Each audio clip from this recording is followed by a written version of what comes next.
Crystal Palace is expected to resist offers while Liverpool and Real Madrid circle around England star. Liverpool competes with Manchester United for the 23-year-old Premier League defender and faces frustration in the winter transfer race. Attention!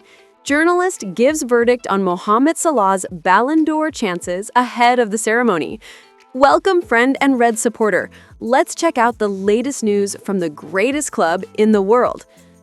Liverpool's hopes of signing Wharton in January appear doomed, as Crystal Palace is determined to keep their midfielder at least until the European summer. According to Football Insider, Wharton, who has become a key figure under Oliver Glasner, is attracting interest not only from Liverpool, but also from Real Madrid and other elite clubs. At 21 years old, he has stood out in the Premier League for his game control, composure, and passing quality. Considered likely to have a long career with the England national team, Wharton is under contract with Palace until 2029, and the club does not intend to sell him mid-season. The Inside Track podcast reports that it is highly unlikely Palace will consider any offer in January. The club has made it clear that any deal would require a high fee and is determined to resist all winter offers. The most recent example was refusing to let Mark Gui join Liverpool last summer, a scenario that could repeat now. Former Manchester United chief scout Mick Brown emphasized that Palace is extremely reluctant to approve departures at this time. Following the sale of Eberechi Eze, Glasner wants to retain the squad's key players, as the London club aims to compete for trophies and establish itself in European competitions. Despite these challenges, Liverpool's interest is expected to continue. Arne Slot sees the midfield as a priority for the next stage of the squad, and Wharton is considered the ideal complement to Alexis Mac Allister and Dominic Szoboszlai.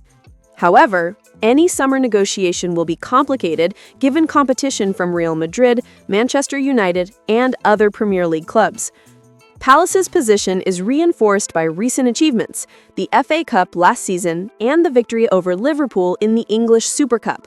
Steve Parish and the board believe they are building a squad capable of competing for European spots, with Wharton as a central figure in the project.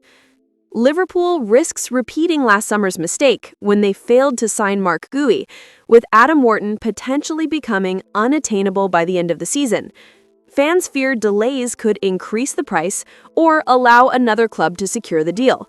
However, Liverpool has shown aggressiveness in recent signings and may push in January, even at a high cost, as Wharton could be decisive in the Premier League and Champions League race. Liverpool is ready to compete with Manchester United for Everton's defensive sensation, Jarrad Branthwaite. According to Pete O'Rourke of Football Insider, Liverpool is expected to rival the Red Devils in the pursuit of the 23-year-old center-back. Although Branthwaite recently renewed his contract with Everton, the English giant remains interested in securing his services.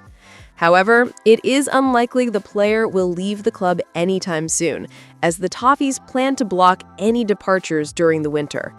They do not intend to entertain mid-season offers for one of their key players.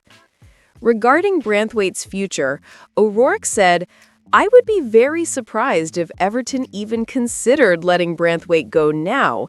Speculation about his future has circulated for 2 years, but he is committed to the club and has been performing consistently for the England national team." Everton has strengthened its position. The new contract until 2030 serves as a strong incentive to ward off interest from clubs like Manchester United, Chelsea, Tottenham, and Liverpool. Branthwaite is part of the club's new project and is considered indispensable to the squad. Since joining Everton in 2020, including impressive loan spells, he has established himself as a defensive cornerstone. The English international is widely regarded as one of the country's best young defenders. Despite the 5-year contract extension, interested clubs continue to monitor him. Manchester United even spoke with his agents before he signed the deal and is expected to return for negotiations when the transfer window reopens in January. Meanwhile, Ruben Amorim seeks defensive reinforcements and sees Branthwaite as ideal for his long-term plans. Liverpool is also interested, especially given uncertainties surrounding Ibrahima Konate and the potential long-term replacement for Virgil van Dijk. Although both Premier League giants are tracking the player, it is unlikely he will be signed soon. Branthwaite remains an essential part of David Moyes' plans, and Everton has no intention of negotiating his departure in January. Interested clubs will have to wait until next summer and may need to spend a significant amount to secure him from the Merseyside club. Liverpool's extraordinary season under Arne Slot has given fans unforgettable moments, from their impressive consistency in the league to Mohamed Salah's record-breaking campaign. However, as David Lynch recently highlighted in an interview with Dave Davis for the Anfield Index, the Egyptian's contribution may not receive adequate recognition in football's biggest individual award. Salah's numbers are remarkable. Lynch was clear. He was the top scorer and the top assister in the toughest league in the world, and that element is not in question. Achieving this in the Premier League, a competition where margins are minimal and rivals relentless, underscores his impact. Liverpool won the title with collective brilliance, but it was Salah who consistently guided the team across the finish line. Salah's distinction lies in the balance between individual statistics and his importance to the team. Lynch noted that Liverpool's effort to compete on multiple fronts may have taken its toll.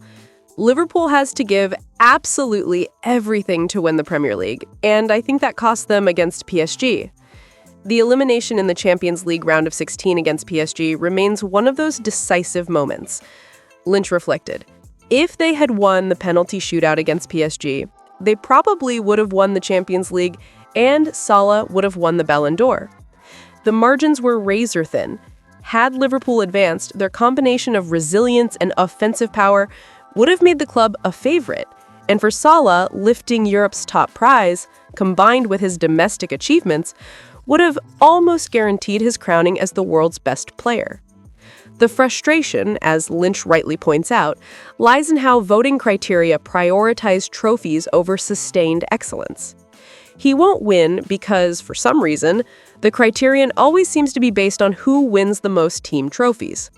This raises questions about whether the Ballon d'Or truly measures individual brilliance or simply rewards those fortunate enough to play in dominant teams. Lynch also commented, maybe Ousmane Dembélé will win, and what a player he is, but there's no need to question if PSG will win Ligue 1. This comparison is telling. The relative predictability of Ligue 1 should not carry the same weight as thriving in a highly competitive league like the Premier League. Salah may end his career without a Ballon d'Or despite his consistent performance and Premier League achievements. His goals, assists, and leadership demonstrate his influence, yet the awards criteria do not always reflect individual merit. David Lynch's analysis, shared on the Anfield Index, highlights the undervaluation of elite performance and the imperfections of football's top individual honor.